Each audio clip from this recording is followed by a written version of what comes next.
Assalamualaikum dan salam sejahtera murid-murid semua. Apa khabar? Bertemu lagi kita di dalam mata pelajaran Matematik tahun 4 KSSR Semakan 2017. Baiklah, apa yang akan kita belajar pada hari ini? Ya, hari ini kita akan belajar pola nombor. Kamu semua boleh merujuk ke dalam buku teks kamu di muka surat 11 dan disambung muka surat 12 untuk topik pola nombor. Untuk topik pola nombor ini, cikgu berharap pada akhir pembelajaran ini, kamu semua akan dapat yang pertama, menyatakan pola nombor dan yang kedua, melengkapkan pola nombor. Jom kita tengok contoh-contoh yang kita akan belajar pada hari ini. Baik, kita mulakan dengan contoh yang pertama. Kamu dapat lihat pada gambar rajah ini terdapat 4 nombor yang diletakkan di atas garis nombor. Murid perempuan ini berkata,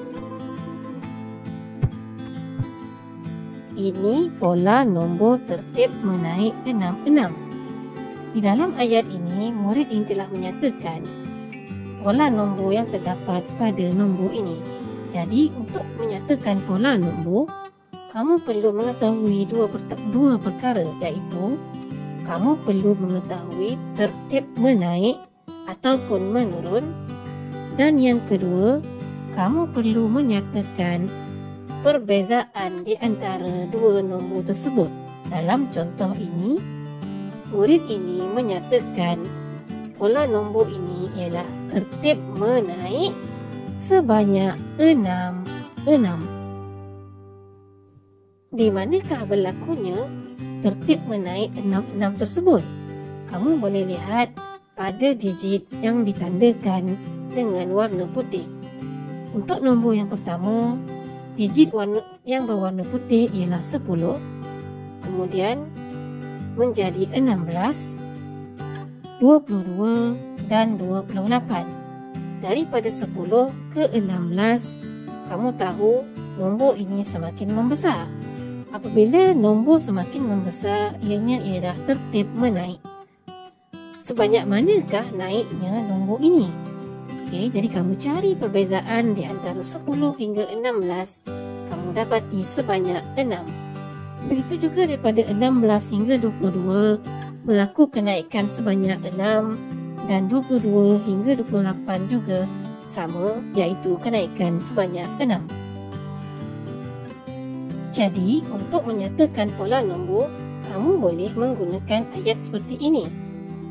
Begini ya, pola nombor ini ialah tertib, kamu pilih menaik ataupun menurun.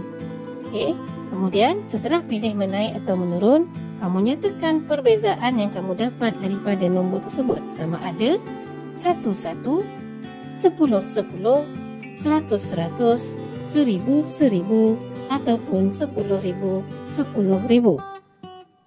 Jika perbezaan tersebut di antara julat 1 hingga 9, kamu boleh menyatakan dengan menggandakan nombor tersebut.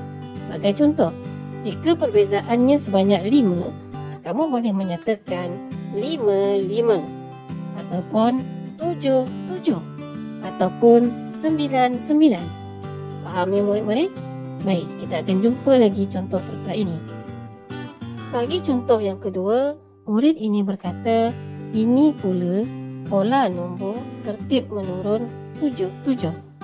Kamu lihat A dan B ialah nombor yang sama, di mana nombor yang berada di dalam A, contohnya 10,017, disusun di atas garis nombor.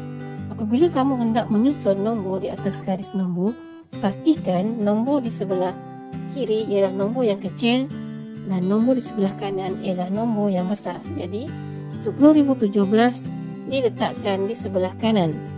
Manakala mengikut urutan 10,010 ialah tempat di sini, sehinggalah 9,989 di sebelah paling kiri kerana ia ialah nombor yang paling kecil. Kemudian, kamu gunakan anak panah bagi menandakan ianya pola menaik atau menurun. Baik, kita teruskan kepada soalan yang ketiga.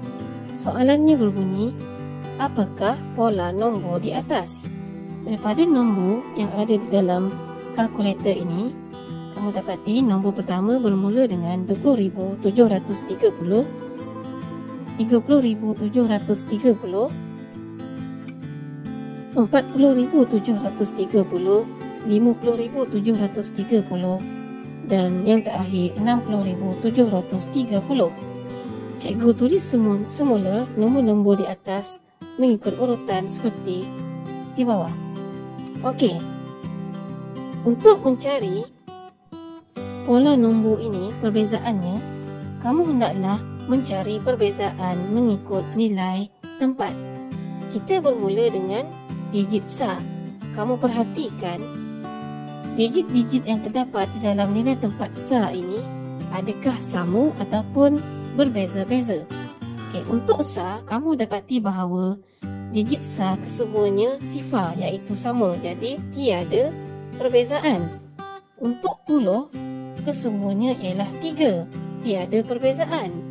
Untuk ratus, semuanya digit 7, tiada perbezaan. Untuk ribu, kesemuanya sifar, juga tiada perbezaan. Dan untuk puluh ribu, digitnya ialah 2, 3, 4, 5, 6, ada perbezaan. Okey, perbezaan yang macam mana? 2, 3, 4, 5, 6 ialah dalam susunan menaik ataupun menurun, murid-murid? Ya, ianya ialah susunan menaik. Kamu tandakan menaik. Okey. Kemudian kita hendak tahu sebanyak manakah menaiknya susunan nombor ini. Kita dapati ianya berlaku di dalam nilai tempat 10,000 dan perbezaannya sebanyak 1. 1 di sini 2 hingga 3 bezanya 1. Bukannya 1 sah, tapi 1 apa? 10,000. Jadi 10,000 bersamaan 10,000. 10,000. Jadi kamu boleh tulis semula ayat untuk pola nombor ini seperti berikut. Pola nombor ini ialah tertib menaik 10,000, 10,000. Mudah kan? Baik. Contoh yang keempat. Pola nombor di bawah tidak lengkap. Perhatikan terdapat 2 tempat kosong yang kamu perlu isi. Jadi, tugas kamu ialah menyatakan pola nombor dan juga mengisi tempat kosong ini. Seperti yang cikgu tunjukkan tadi, kita lihat perbezaannya mengikut nilai tempat. Kita mula dengan digit sah 5, 5, 5. Tiada perbezaan. Digit puluh 7, 7, 7. Juga tiada perbezaan. Digit ratus 2, 2, 2. Tiada perbezaan. Digit ribu 8, 7, 5. Ada perbezaan atau tidak? Ya, ada. Adakah tertib digit ini ialah tertib menaik atau menurun 8, 7? Digit menjadi semakin kecil dan menjadi 5 semakin kecil. Apabila digit menjadi semakin kecil, maka ianya adalah tertib menurun. Kemudian, kita lihat berapa banyakkah penurunannya. 8 kepada 7 hanya berlaku beza 1. 1 di sini ialah nilainya 1,000, iaitu 1,000, 1,000. Jadi, kita tandakan 1,000, 1,000. Kemudian lihat digit 10,000, adakah berlaku sebarang perubahan? Tidak, semuanya ialah 8 ya. Jadi tiada perubahan pada digit 10,000. Baik, sekarang kita isi tempat kosong ini. Untuk digit sah 5, 5, jadi di sini sepatutnya ialah 5 dan di sini ialah 5. 7, 7, sini 7, sini juga 7. 2, 2, 2, sini juga sepatutnya 2. Untuk digit ribu, 8, 7, 5, di sini sepatutnya 7, 6, 5, 4. Okay, untuk yang digit 10,000 kita boleh juga baca sebagai 88, 87, 86, 85, 84. Kita telah selesai mengisi ruang kosong. Dan pola nombor ini boleh disebut sebagai pola nombor ini ialah tertib menurut 1000, 1000. Untuk contoh yang kelima, soalan ini memberitahu kamu bahawa pola nombor tertib menaik 100, 100. Jadi kamu dah tahu tertib menaik 100, 100. Soalannya, apakah nombor ke-6 dalam pola nombor ini? Di manakah nombor yang ke-6? Nombor ke-6 ialah 1, 2, 3, 4, 5, 6. Jadi untuk mendapatkan nombor yang ke-6, kamu perlu melengkapkan nombor yang ke-4 dan nombor yang ke-5. Baik, cikgu tunjukkan. Cikgu senaraikan semula nombor-nombor di dalam soalan di atas di dalam mengikut nilai tempat masing-masing. Jadi kita perhatikan nilai tempat sah tiada sebarang perubahan. Cikgu di sini. Nilai puluh juga ialah sifar, tiada perubahan.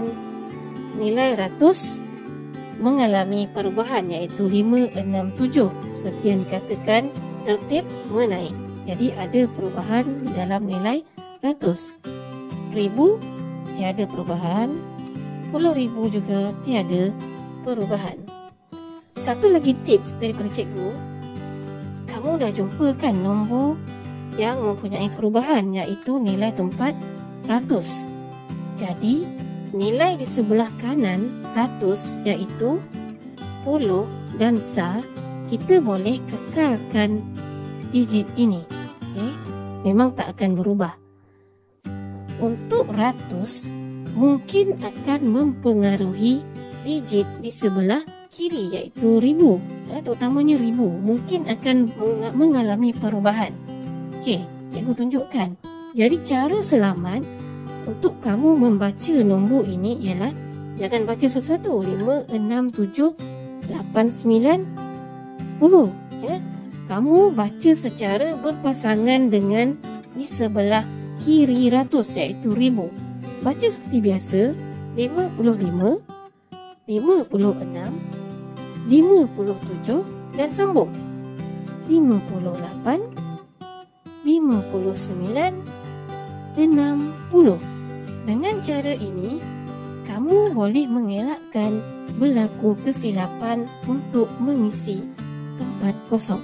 Ingat ya murid-murid, untuk 10,000 pula, kamu boleh juga membacanya serentak 3 digit nombor ini iaitu 155, 156, 157, 158, 159 dan 160. Dengan cara ini, kamu dapat mengelakkan berlaku kesilapan untuk mengisi ruang kosong. Nanti kamu boleh cuba. Jadi, untuk menjawab soalan, apakah nombor ke-6?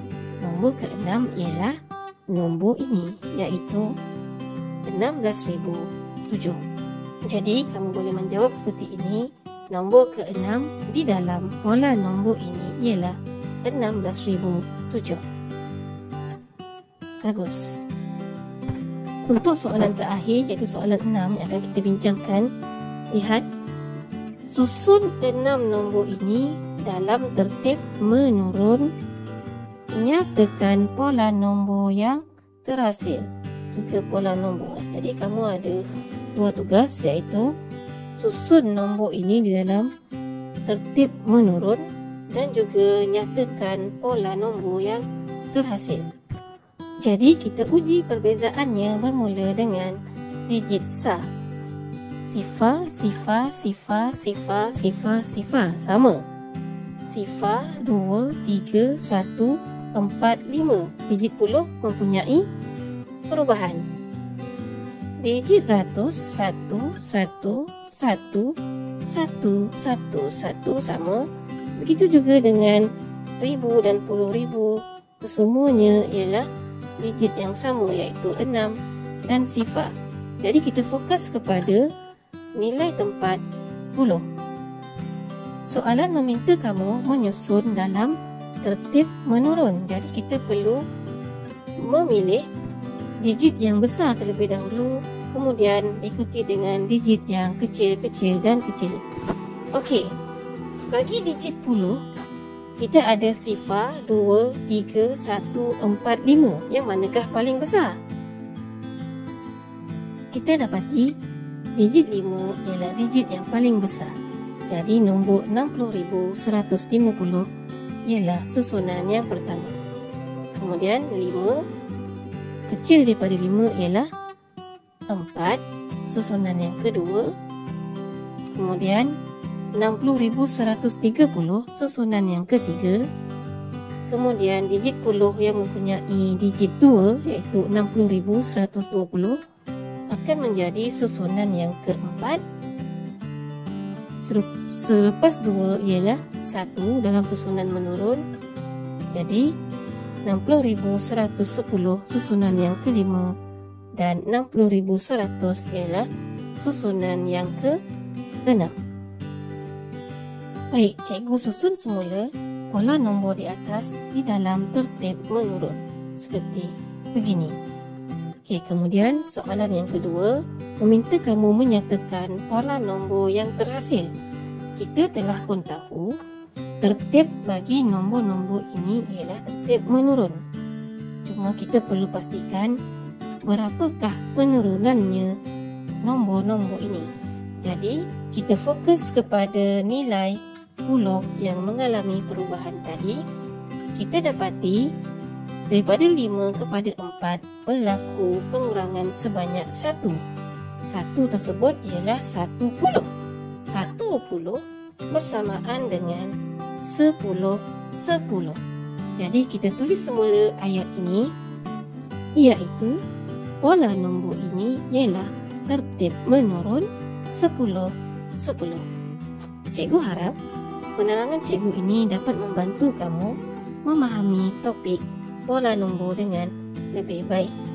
Semoga kamu berjaya. Jumpa lagi. Bye-bye.